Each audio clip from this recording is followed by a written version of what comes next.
Welcome to Leadership Unlocked, the stories that shape great leaders, a conversation about the moments that define leadership and the leadership that shapes us. I'm Dusty Holcomb. In each episode, we sit down with leaders who have faced pivotal challenges, navigated defining moments, and emerged with insights that made them stronger. Today on Leadership Unlocked, we have an incredible guest whose career is dedicated to transforming the way we support aging adults. Chuck Hall is a seasoned chairman, CEO, and entrepreneur with over 30 years of experience leading organizations that provide innovative solutions in home healthcare, pharmacy, wellness, and senior living. As the principal and chairman of Vitality Global Holdings, he brings a unique blend of capital investment and operational expertise to the industry. He's also the founder and CEO of Charles Hall Construction, LLC, and Sterling Hall, LLC, companies specializing in building and managing world-class senior living communities. All right, so this is enough stuff. This guy's amazing. He's just passionate about doing a lot of cool stuff. But Chuck, welcome. Thank you so much for joining in. Man, we're so glad to have you on today and excited to learn from you. Dusty, Jeremy, thank you. I'm so grateful to be here. Tell us a little bit about your story. I mean, you didn't just call Hollywood casting and draw up this amazing script to be all that stuff we just said. How'd you get here? Just give us the Cliff Note version of Mr. Chuck Hall. I would start with, this notion of show me your friends and I'll show you your future. I have been so fortunate to have some amazing people in my life along the way. I can think back to my younger years of working for my dad on the water in Rhode Island, through my college years in Cincinnati, and, my early days of starting my own business in 1998. And, as I think through that journey, there are key people that were there in the moment of need and just gave their time for no other interest than helping me move along my path. I've learned to adjust, adapt, and learn and repeat that cycle. All right. You said a couple of things there that first off, I've avoided that statement, that show me your friends and I'll show you your future. Like I'm going to have that tattooed on the back of my eyelids. That's awesome. And, you're 100% right about we make your own luck, or you make your own luck. I was just reading a book that Jeremy recommended this morning, The Happiness Advantage. They talk about that, the perception of luck is, you make it, you create it, you see it, that's out there. You grew up obviously silver spoon in your mouth and just born to be this amazing leader. And talk, what's your favorite memory of growing up in Rhode Island? It would absolutely be on the, memories of on the water. Both my parents were entrepreneurs, jack of all trades. My dad was, just a true jack of all trades. And we spent a lot of time at work with dad because he worked 3 jobs. He had his full-time job, and then he had 2 side gigs that, that allowed him to be an entrepreneur. And if we wanted to see dad, we went to work with dad. And if that meant getting up at 3 a.m. in the morning and working on the water because that was the tide he needed, that was what we did. And mom was in real estate, residential. She had her own brokerage, sold houses. Kind of the same thing. I grew up sweeping floors, mopping floors, pumping gas. The typical entrepreneurial. I had a paper route. I had a lawn mowing service. And I think my gift was to sell the service and convince my friends to work for me. Yeah, I knew that was coming. Full disclosure, I've known Chuck for a little while now, and this is actually one of my favorite stories. And if he wasn't going to go there, I was going to force him down this path, because how old were you when you started coercing your friends, paying your employees to do the work? I was early teens, probably 11 or 12. I'll start with my favorite memory in that age was my dad and I would get in his pickup and we'd go around the neighborhood on trash day. And if someone was throwing out a lawnmower and I needed Tecumseh parts, we were focused on picking up Tecumseh engines so I could take those parts and, scalp them and rebuild an engine. And I had a couple of good friends. One Billy Mann was just amazing mechanic, and just was good at recruiting people, and I got him to do the work so I could sell. And I worked alongside him, don't get me wrong. But I was able to, get that multiple factor I got that early on. And the second thing that dad helped me figure out, mom too, was I figured out that I'd make a lot more money doing things that other people don't want to do. Mm. So I was probably mid-teens. We had dad had marinas by this time, and he was paying an exorbitant amount of money for a scuba diver to take care of boats and moorings and that kind of thing. And Jared and my brother Jared, we said to dad one day, hey, if you'll pay for us to have some lessons and help us get our gear, we'll do some of the work and you can pay us. And dad said, I'll tell you what, I'll buy the gear, I'll pay for the lesson, but you're going to die for me for free until you've paid me back for all that. And there started what was originally Jared's idea, bottoms up, and my first official corporate takeover of his idea and implemented the plan. Entrepreneur from a very early age, like saw the multiplying effect. Did you always follow an entrepreneur's path? Was it always like that was going to be the way from that age forward? I would certainly say that's how I leaned. Mom and dad had a really firm policy. They had certain things that owed isn't the right word, but we were due as children, right? Books and school and clothes and, the things we needed to be good kids, right?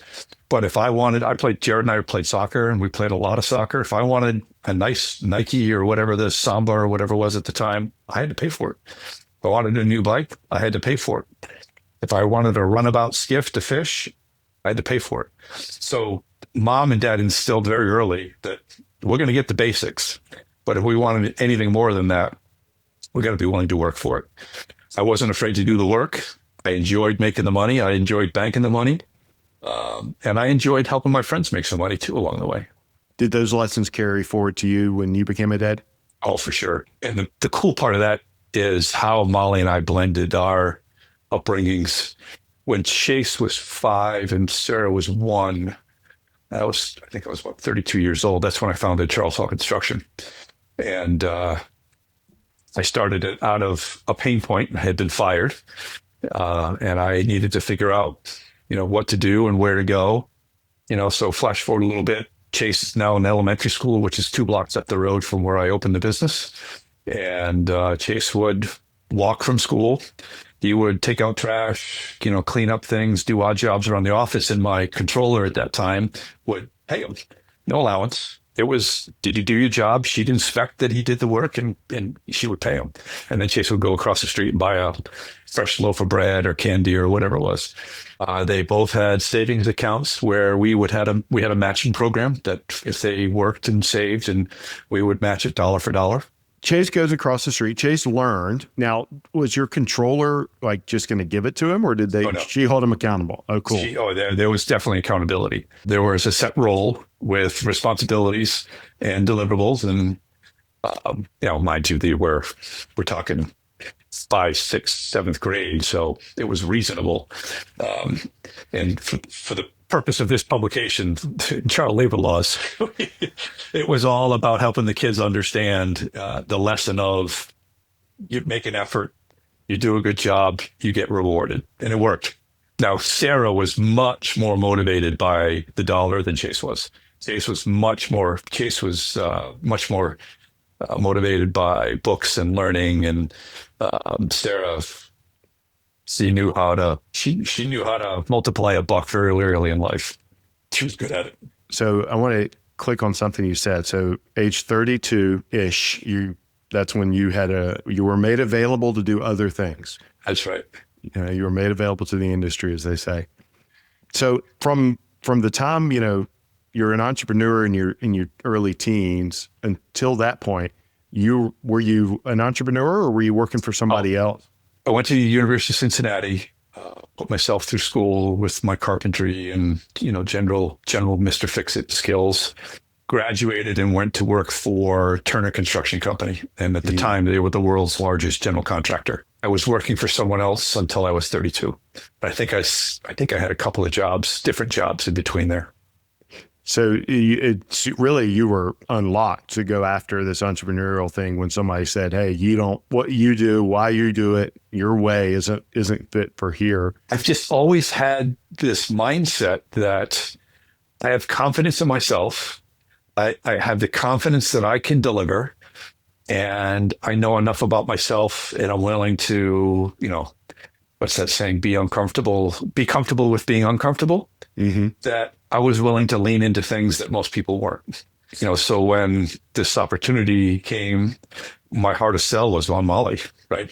New house, new car, a 5-year-old to 1-year-old. And she's like, all right, where's the healthcare coming from? And where are the paychecks coming from? And I sold her on it. And she's been my champion, CEO ever since. Yeah, that's awesome. And I've heard you, for well over a year now talk about how amazing she's been in this journey. And, I can't wait to talk to her, get her side of that story. So let me ask you this, if you were to putting on your hat now, and then I'm going to shut up and let Jeremy ask a few questions. Did you deserve to be fired? So would you have fired yourself? 100%. Probably would have fired myself a lot sooner. I had some tremendous success as a young man. Again, I had the right mentors at the right time. I was given some incredible opportunities to prove myself and, really be tested. I had a coach once who I come off the field, and his first question he always asked me was, "Were you tested today?" And the second question was, "How?" And that just has carried through with me really for the rest of my life since high school. Even today, I had a coaching session with one of our young executives, and I challenged her. I said, are you uncomfortable enough that you're feeling tested? And are you uncomfortable enough that you're leaning into something that you need additional resources to get through, but you have the confidence to do it?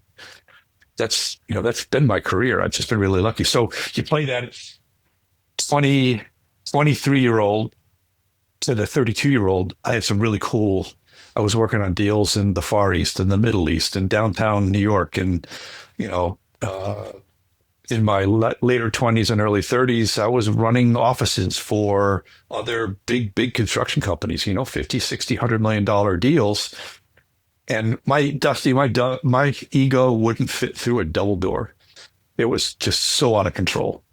And I got called out for it, rightly so. Man, and didn't choose to be a victim. There was a period I had to go through, a good punch in the nose to picking myself up, to relish the lesson and let it sink in, look it in the mirror. Some people think I'm crazy, but I have the habit of, in the morning, I look myself in the eye in the mirror. And the idea is, am I looking at my true self? Am I giving of myself that I expect? And am I doing it in ways that are true to my core values? When you're able to face those really uncomfortable moments in that way, there's not much you can't do. Man, I love that. All right. So Jeremy, I said I was going to let you spot. I got one more question based on something Chuck said. So your coach said, were you challenged today? Were you tested? I think that's a great nugget of going after it every day, going to the edge, getting tested, getting pushed, whether it's somebody bigger, better, faster, meaner, whatever it is than you are. And then, but embracing that, looking for that. And he called you for that. I love that. I was really lucky. Where I wasn't as lucky, and it was later that I learned this, but I wish someone had tested me the same way in scholastics. I wish someone had challenged me. Typical entrepreneur, ADHD, where's the squirrel, distractions kind of thing. Growing up, mom and dad were worried about putting food on the table. And that was their number one priority. Sports. Jared happened to be, an amazing athlete. I was an okay athlete, but sports always came second. And then school came third. I'm grateful for the work ethic that, came from that journey. But I wish someone had said, hey, you ought to buckle down a little bit. And I really didn't get it until the summer before my senior year, where I kind of buckled down and leaked into a local college before I got myself off to Cincinnati. But you made it. All right, Jeremy, dig in, man. He's all yours. We'll take a breath. Be nice to me, man. There's so many directions I want to go. And Chuck, I want to say from the bottom of my heart, thanks for joining us. And I'm going to try not to sound like a sycophant when I go through this, but I have a file I call it the Chronicles of Chuck, that I went back through before we sat down this afternoon. And I'm really glad that you started off with show me your authentic friends and I'll show you your future. I'm glad that you brought that up. That's the secret sauce, Jeremy, I say, for close friends. I love it. Well, we'll have to cut that out one. I want to keep. I want to keep that. Dusty started out with, clearly a very impressive bio. But there's one thing that he didn't say in there that I want to touch on because I think it's important is mentorship, and you just alluded to it briefly. A person like yourself, you've got a million irons in the fire all the time as both a business leader, as a husband, as a father, but you still take time to mentor. And I kind of want to unpack that. And, for the guilty knowledge out there is Chuck. Chuck has been the mentor that, I owe so much to. I mean, just being in this podcast is a testament to that. And that I didn't know I needed. And we met by chance. And I'm so glad I did. And part of that, the first book you ever recommended was The Surrender Experiment, which is ironic because that's kind of what we did at the genesis of our relationship. You cared enough to share some mentorship, and I was hooked immediately. So I love your take on mentorship. Mentoring is where I get my energy. I could spend a whole podcast just relaying how mentors have made a difference in my life. But the one I'll focus on for this, I got let go. Molly and the kids were up at the cottage in Cleveland, Michigan.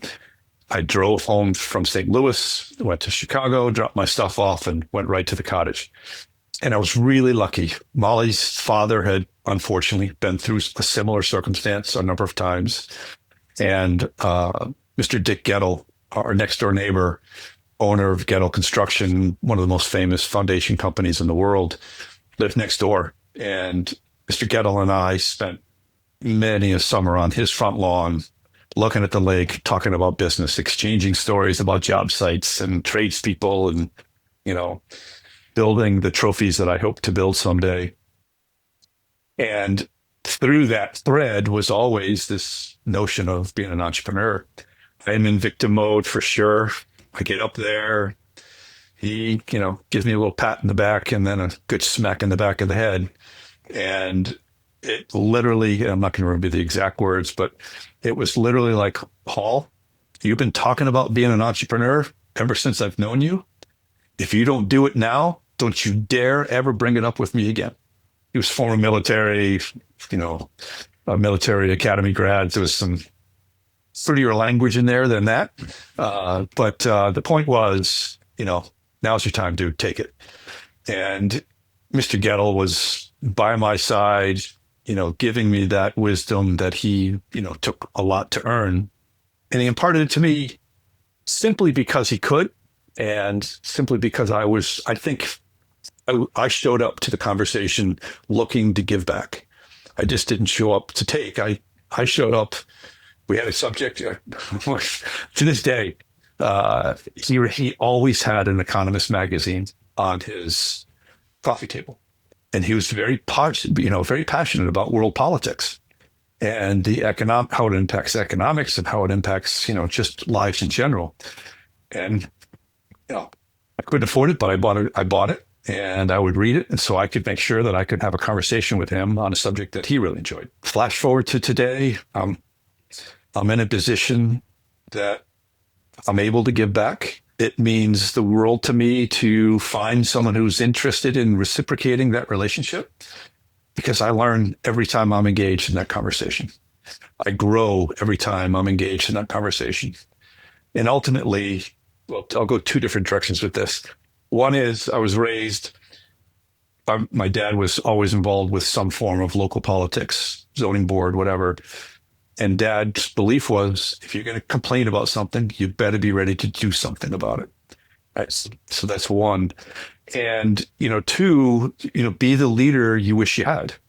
So in there, for me, is I have no interest in politics, but I do believe that a person in my position with my fortunate opportunities that I'm at right now, and fortune in the way of wisdom, not monetary, fortune in the way of wisdom, I feel responsible.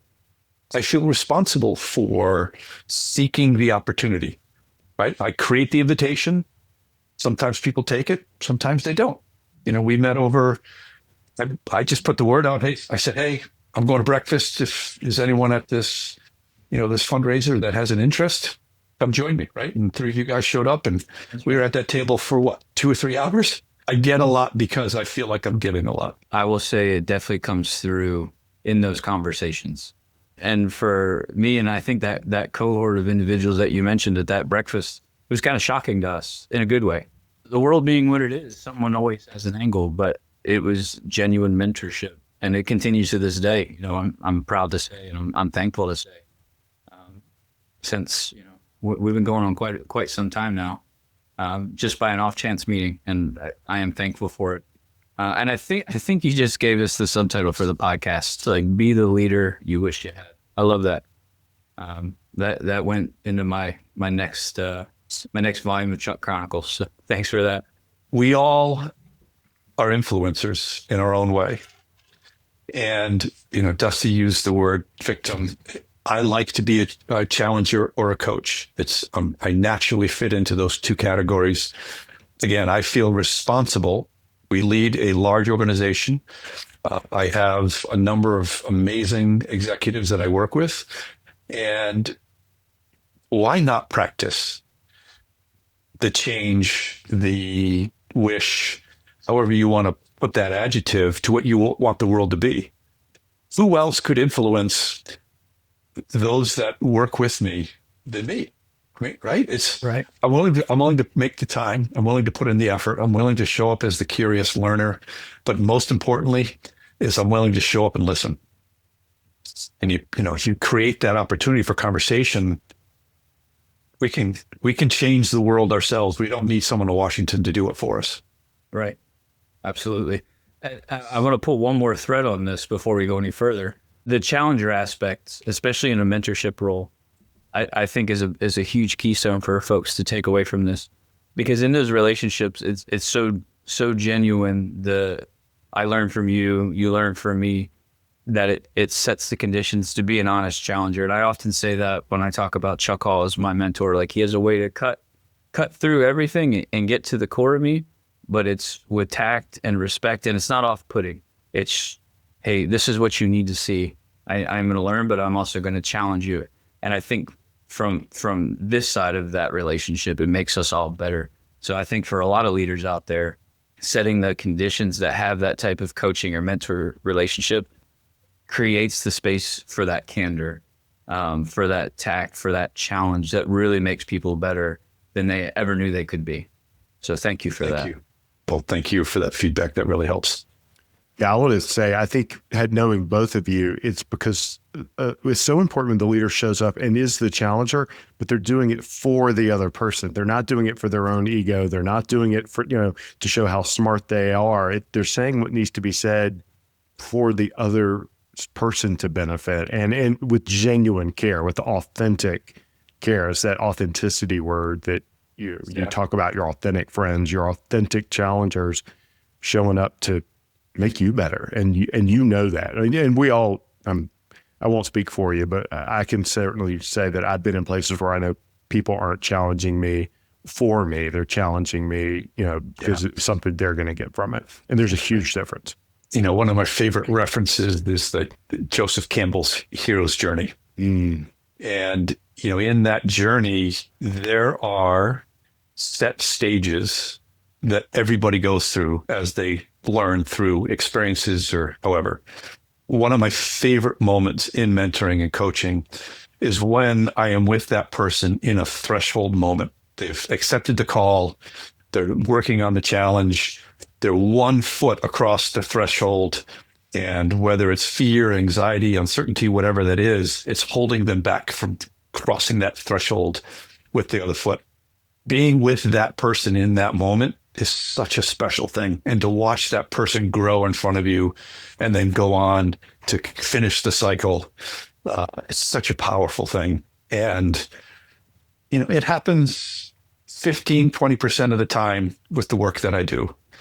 But those are really special moments, right? And when you can teach someone to recognize where they are in that learning cycle and teach them how to shorten that learning cycle, like fail fast, right? That's what we're talking about here, is how do you recognize where you are, why you're there, and what is the purpose behind that next step? That's just Now we're building leaders when we can think of things that way. Most leaders don't need more advice. They simply need clarity. That's what the Vision to Victory scorecard is all about. It's free, it's fast, and it gives you a clear picture of where you are and what's next. Start now at clarityalignmentexecution.com. Let's make sure that your next step forward is the right one. All right, you're one of the most intentional leaders that I've had the privilege to learn from, and it didn't happen by accident. Like you've built things, you've built the system, torn the system down, re-engineered the system. What is it? What's your process? What is your system of intentionality that allows you to go and grow and get better? So the headline there is it's by design. It is my life by design. Some background to that. I've been really fortunate to be a part of the Entrepreneurs organization. I'm currently in YPO. I've been in YPO, I think I'm on my 16th, 17th year. It's being surrounded by peers who are willing to invest in each other. The real pivotal point for the Life by Design was the Stegan Leadership Institute. I did a 52-week leadership program there, super intense. I mean, it was like going through an MBA. I don't have an MBA, but I think that's what an MBA would be like. And I was a part of a group that gathered at MIT, an entrepreneurial conclave called the Gathering of Titans. Started off as the Birthing of Giants, Vern Harnish's program. Early in my entrepreneurial journey, so post 1998, pre-2008, somewhere in there, all of these things came together. Peers, learning. I have since then been in a Monday morning accountability group with 3 other gentlemen. I used to be able to say we never missed a Monday, but at our age and the complexities of life, we're missing some every now and then, especially lately. But to have 3 other men who are invested in me as a human and will not accept anything less than my best and, right? Best is one level, best and is the next level. So we intentionally, on every other year, write our life by design. What is our life going to look like 3 years, 5 years, 10 years, 15 years from today? What is that painted picture Brian Scudamore, 1-800-Cut Junk, loves to call it? I like to call it a visioning document. What is it going to look like?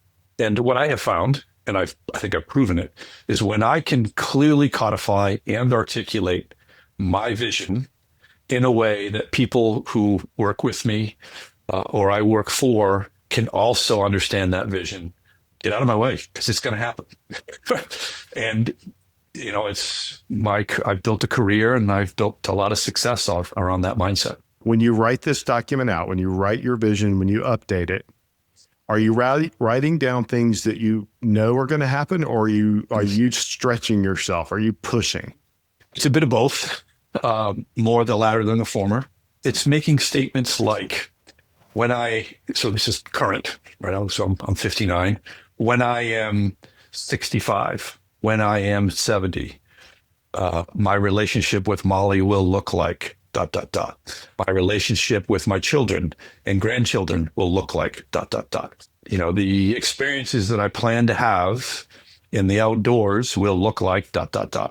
It's quite literal, but it is absolutely visioning. It is to be made, not currently made. So you don't always know how it's going to happen. But you know what you are affirming what you want to, what will happen, and the how will come. One of my gifts, and I knew this from a very young age, I'm talking, younger than 12, is if me, and I'm not a creative person, like you're not going to catch me painting or, doing things that are really imaginative. But if I can connect with someone who is really creative and is very much a visionary, who all they speak about is 15, 20, 30 years out, and they speak in very grand, broad terms. My gift is to listen, to understand, and map that course between where we are today and where we want to be tomorrow. I call it the gap. because when I'm able to identify the gap, that's where the work is. That's where the fun is. That's where the opportunities are. Most people view their gap as tomorrow, next week, maybe the end of the quarter. Where the real opportunity is it's January 1st of 27. What did the last 2 years look like? How did it feel? How did you make other people feel? How did you make a difference? Right? And when you can get to that level of a conversation with people who really care about you, and you know they're going to say, dude, it's third quarter. You said you're going to do this. What's going on? It's pretty awesome. Yeah. So this future back kind of mindset, and you just hit on the other thing I really wanted to touch on, which is, and I want to frame this as a question. How long have you intentionally surrounded yourself with people who will push, poke, prod, challenge you? It's not an accident when you're with a coach on the field who's saying where you tested, but it's a choice when you're choosing to be in a room with someone and have them push, poke, prod, and test you. How long has that been? I have memories of that back 8, 10, 12 years old, pumping gas in the dock for my dad. The gentleman would come to the dock with these amazing $1 million boats, and I'm pumping the gas. And what better opportunity to get, lessons learned than these men who, have these sailboats and power boats. And I'm not shy. I have, I used to be a redhead like my daughter, but I was, maybe bold is a good word. I wasn't afraid to look at someone and say, hello, Mr. So-and-so, and could you tell me about this? Or I'd like to learn that. And I was an entrepreneur, and, could I clean your boat? Could I scrub your the bottom of your boat? The seeds were planted there because they took an interest in me. They loved my dad. My dad's a people person. And, they showed an interest in me early. But I think it really stuck, and I really started to benefit from it when I joined a peer group in EO, the forum. And the most significant difference was when I joined my YPO forum. Most of those guys I'm still in forum with today up in Chicago, and we're now in forum together, Dusty here in Nashville. This would have been 86. I transferred to the University of Cincinnati. And it was 86 or 87 that Reagan enacted the luxury tax. And my dad had, 6, 7, 8 marinas around Rhode Island. And the average boat length went from, call it 45, 50 feet down to 20 or 18 feet. He had a mortgage, he had bills to pay. And unfortunately, he signed all the documentation without putting a title and a business name to most of the documents, loan documents and everything. And he had to BK the business. Devastating at the time. And it left a serious, lingering, subconscious issue with cash. And this fear of never having enough cash in the bank for me, never having, that sense of security came from how much cash do I have in the bank? And, is it safe? And I'm talking 18, 19 years old, this happens. I had money in 3 different banks because I just didn't, what happened to my dad and the way he was treated. I spread, to this day, I have money in many different banks because of that. But it was Forum that helped me, that put the mirror up, right? This challenger mentality, put the mirror up in front of me. And they said, dude, it's a resource. It's a tool. You got to figure out how to look at cash that way, look at money that way. And I am not kidding. It's like I was in a dark room and someone put the light switch on. And I get hairs on the back of my neck stand up every time I talk with this. Render DeHia was the one who challenged me on it. And I am so grateful to Render for that, that mirror that he put in front of me. The value of a peer group, of a forum that will challenge you for you and not let you skate on your own BS and, whatever it is. And, I'm struck by how easy it would have been for you to embrace a life of security, by working for someone else instead of taking risk. Those are really diametrically opposed ideas when cash preservation and entrepreneurship and embracing. It would have been easy for you to take the road to work for someone else. The gift from my dad and what they unfortunately went through really helped me be a risk-adverse entrepreneur. I take big risks. We buy real estate. We own real estate. I have a lot of, amazing people I work with. We take risks every day, but they're calculated.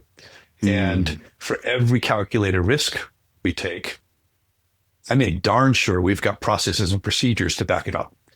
Right. So I'm willing to take a risk way more than any of my friends generally do. But there's a process, a procedure, and the right person in the right seat managing it. That's what I learned. And I'm grateful for my mom and dad, for that unfortunate event they had to go through.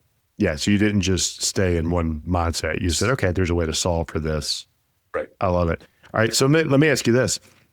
Are Chase and Sarah, do they have the benefit of this forum life framing right now? Have you seen that or been able to help them find those people that challenge them? Yes, in very different ways. Sarah has been very active and engaged with the YNG program, Young Next Generation within YPO. It allows her to be in a forum-like setting with other young people who are children of YPO members.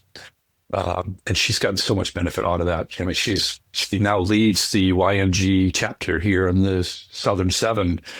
And I'm so proud of her. She took over the chair role. There were no activities in this program, and a year later, she had 55 other young next gen leaders involved in the program. So she really, as always, engaged in that.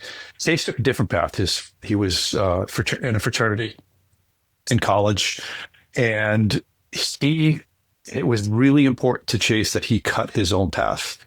He didn't want to use the network available to him through YPO.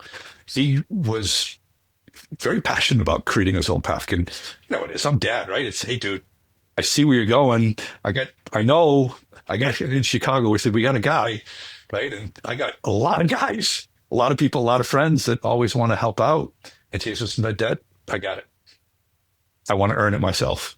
So Chase built his own network. Chase built his own path, cut his own path. And I'm really proud of him for that. And now, I look at the peer group he has around him.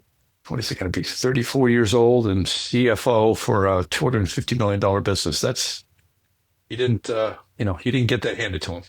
How many years have you had your Monday morning group? I mean, we've got to be getting close to 20 years, Dusty. That's amazing. Mm-hmm. That's really truly is. amazing. And so let's pivot into Vitality for a second. How many team members do you guys have? I think all in more around 2,300. And this is a little bit of inside baseball because I think I remember this, but is there a story where you sat down with this group and said, hey, one day we're going to have 2,500 or 2,000 people. And at that point you were like 200 or 300 and there was no idea of how this would happen. I think there's a there, if I remember some of this story. Chris Gay, the founding partner of Vitality. Chris is a true visionary. I mean, he can see 10, 20, 30 years into the future and how all these disparate healthcare parts and pieces can come together to serve the 75-year-old person. We were going into the pandemic and in early 19, and we had Blanding had put together a portfolio acquisition of properties, and we closed that deal in the middle of the pandemic. Right. So each property averages, call it 125, 130 employees, team members. We added 10 of those in the middle of the pandemic. Holy smokes. And sometimes it's that story of you just don't know what you don't know and you just go into it anyway. The truth of it is it's the leaders and, Kelly Lindstrom, our COO, it's Chris as CEO, it's Blanding as Chief Investment Officer. And this range of skills where we leaned on each other to make it happen. Man, it sounds like the sum is greater than the parts. Talk to us a little bit about Vitality. Like, what are your passions? What is the organization's purpose beyond making money? What is the purpose of Vitality Living? At its root, we want to make a difference, a positive difference in the life of every senior we have the chance to make a difference in. At its core, our core business is the operations and management of the real estate where our seniors live, whether it's active adult, independent living, assisted living, or memory care. We are 33 properties across 11 states, all throughout the Southeast. So that was kind of first started in 2016. And in late 22, coming out of the pandemic, we recognized the need to be able to, I'll use the word, better control outcomes of service and the delivery of that service and how our resident and employees, our team members, engage in that. I think the first business we supported was our chief revenue officer. She wanted to start a sales and marketing business. We helped her launch. We saw a need for home care, right? People after the pandemic, they were somewhat reluctant to move into communities. We wanted to deliver the care into their home, build a high level of trust so that when they were ready to make a move, we would hopefully be their first choice. And just business after business, I think we're on 5 or 6 businesses now. And the theme is providing a great service, great care to not only the resident and their family, but our team members as well. That's amazing. And I mean, when you think about it, I mean, we're talking about dignity in life. We're talking about impact. You know, it's not just a home. It's not just a place, but this is community. This is family. This is dignity. This is all of the things. When we take the time to take an interest in another human being, a true interest, look them in the eye, understand, their hopes and dreams and fears and et cetera, we're able to make a difference. And at Vitality, our goal is to do that, across multiple states in multiple communities with a whole lot of people. It goes back to that idea of if we are willing to make the effort, we can make a significant difference in the world. And Kelly Lindstrom, our COO, in our annual gala, announced the goal for this year is to impact 100,000 lives. And she went through this amazing presentation of what that'll look like. And now we're out, we're rolling that out and educating and coaching our team members on how to deploy that and make it reality. Sounds like we need to talk to her some too and understand some of her motivations and purpose there. Sure. She'd be amazing. All right. So I'm going to ask one more question, throw it back to Jeremy. And Jeremy, I think he said that a couple of times already. I did. I'm being very patient, Jeremy.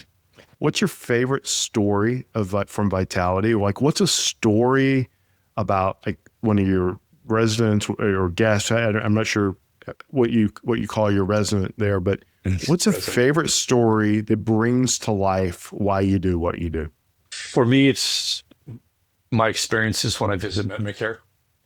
I think I've told you this story. Molly's mom passed of dementia.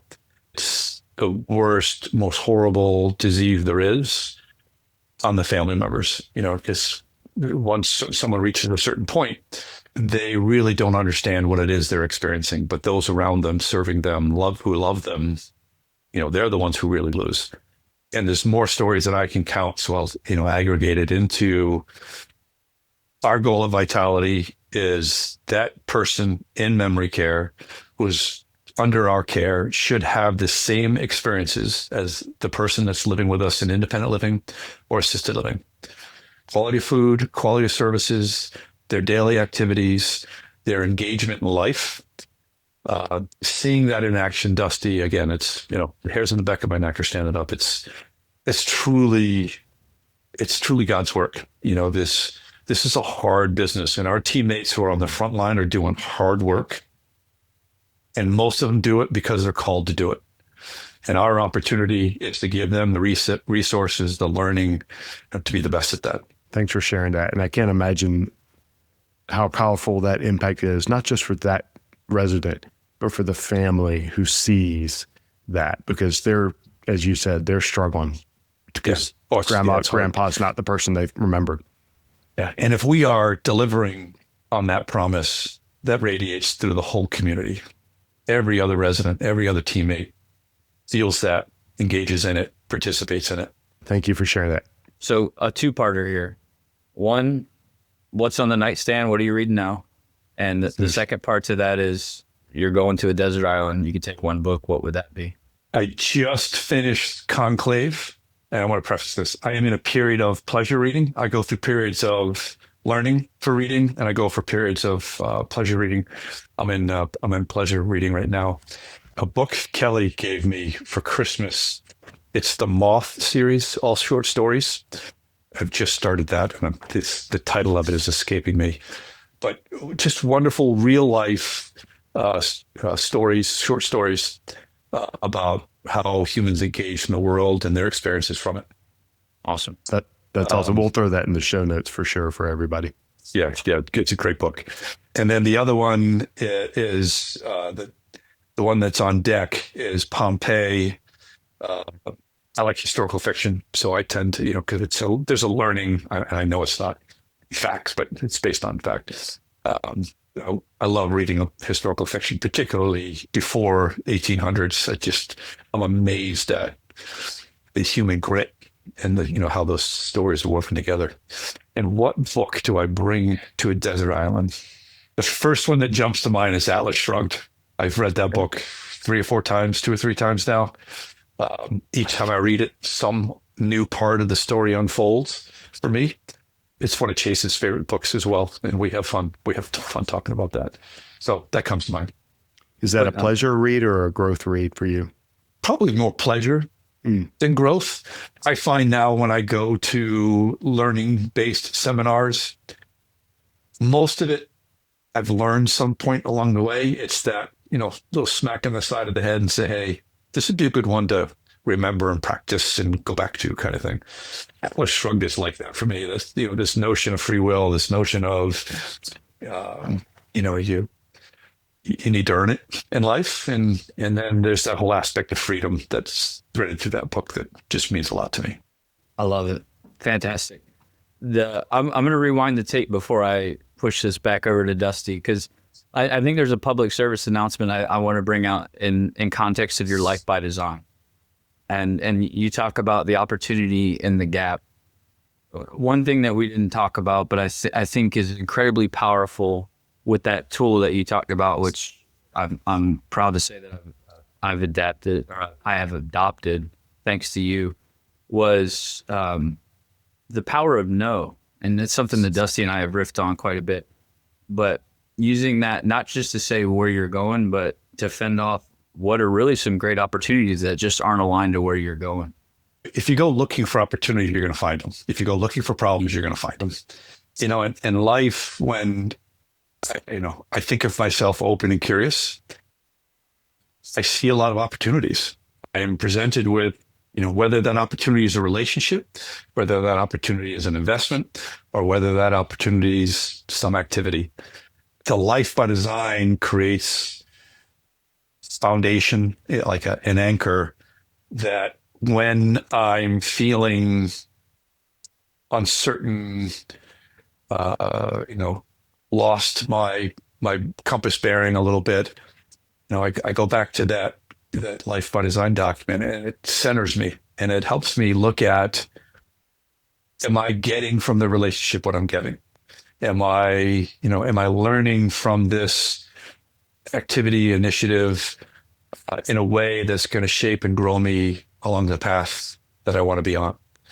And, sometimes you start on the path and you pick your head back up after you've been on it a bit and you realize, good idea, directionally wrong. And the opportunity is that moment. It's that I mentioned earlier. It's that moment when I'm looking myself in the eye in the morning in the mirror. Am I, directionally heading in the right area? Because the visioning document is never a straight line. It is always uphill, downhill, zig one way and zig another. The trick is it creates some curbs, right? I know if I've gotten one too far one way or the other, because it grounds me, because it centers me, and I have those other gentlemen to hold me accountable to it. That's right. And I think it's a good way to fall back on your rational self in a time when emotion, whether it's a big loss or a great opportunity. You call it the core values check-in, right? Like let's. I want to revisit that, conversation around commander's intent. Right? As a leader, if I understand, envision, and articulate the plan in a way that the team understands that plan with clarity understands the boundaries, that provides a lane for them to operate in, right? And when we give great people, I would even say good people, the opportunity to be great, and you give them the room to skin their elbows, scrape their knees, bump their head along the way, so that they're learning the lessons with the support of a peer group or friends or coworkers, that's how people become great. When we coddle them and we don't let them to experiment, when we don't let them, work within those parameters where they know where they have to say no, where they know they can stretch the line, and where they know they're on the straight and narrow, right? When we can help people differentiate across those wavelengths, now we're developing great leaders. Man, this is like, I feel like Life by Design is a masterclass that we're going to have to ask you to share. It'd be fun. It would be a ton of fun. So I'm going to do a few more rapid fire questions, and these we didn't send to you in advance. So Okay. truly rapid fire. What's the best advice you ever ignored? In my fraternity years, I didn't get the tattoo that all my pledge class got. That seems like very wise. It's certainly paying off today. Yeah. What's the biggest screw up that turned out great? We took on a project. So longtime friend, longtime partner, building for an equity group of senior living. We took on a project we weren't ready to take on. And the screw up was I knew in my heart that the team I was working with wasn't listening to my wisdom, experience, the bruises and the bumps. And I didn't push back hard enough on the principal that I was working with. That I knew in my heart we were heading down the wrong path. Ego got in the way of building something, that was going to be big and beautiful. And the one and only time in my career as an owner that we were removed from a deal. The learning from it was my gut is usually pretty right. The wisdom I've earned is mostly right. And it's the power of standing on those principles, on that core value, on that life by design, even if they had fired me for standing on that principle. And I would have been better off having been fired for standing on the principle and not getting into the trouble we did. Man, thanks for sharing. Thanks for your authenticity and your vulnerability there, just to share that, because that's, the recognition of an opportunity to learn and to grow. It almost put me out of business. It took us a while to get past that. So let's talk a little bit organizations that you're passionate about supporting. So if you wanted our audience to go check something out or to find a cause to support, if someone is looking for something that is purposeful and meaningful, what's an organization that you're passionate about supporting? The Alzheimer's Association always comes top of mind for me. Where second to me is the Invisible Wounds Foundation. Santa is doing some amazing work for the men, for our, and Jeremy knows this very well, for their, our special operators and the traumatic brain injuries they're sustaining in the course of protecting our amazing nation. And my latest one is Freedom and Whiskey, guys, here in Nashville. There's a group of men who are coming together to support that special operator who's retiring from a career, whether it be Delta, SEAL, or others, and they have a dream to be an entrepreneur. And these are men in their late 30s, early 40s, and all they know is service, the service of our country. But they have a dream, they have a passion, they have an idea, and we're trying to build a fund and a foundation to support those men. Thank you for doing that. That's amazing. And we're going to put links to those in the notes for everybody. And we also have some things we're going to be doing to support Freedom and Whiskey as well as some of the other organizations. So Chuck, thank you for that. All right. Last question. Outside of work, what are you passionate about pursuing? My friends who know me best know that wherever you are in the world and you need someone to fill a fly fishing or bird hunting or other type of hunting slot, I will meet you anywhere that is.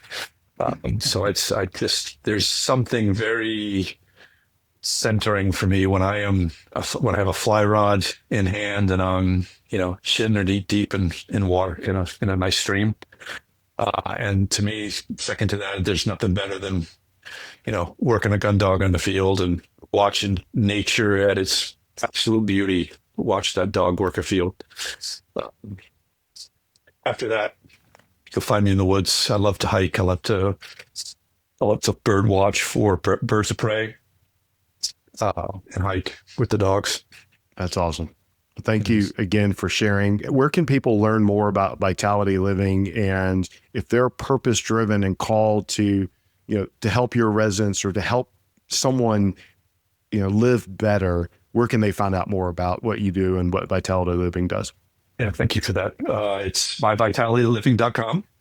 And it's, we've got a great webpage, and we, whether it's visiting our residents, so the pure joy of having that, sharing in their amazing wisdom and life experiences, to serving in a role within our communities or here in the office, 33 communities across 11 states, and we'd love to meet you.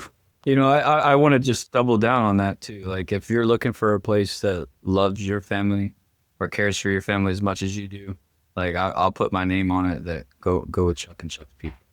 1,000%. Thank you, brother. I appreciate that. Chuck, thank you. Thanks for making a difference in the lives of others and for being a challenger for others. I think it's so powerful.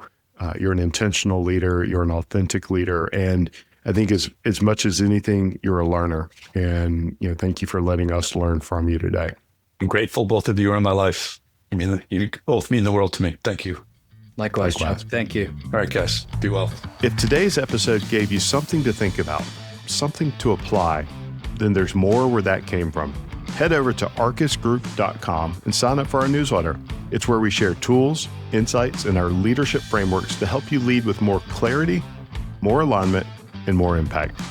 No fluff, just what helps you lead better. Thanks for tuning in. See you next time on Leadership Unlocked.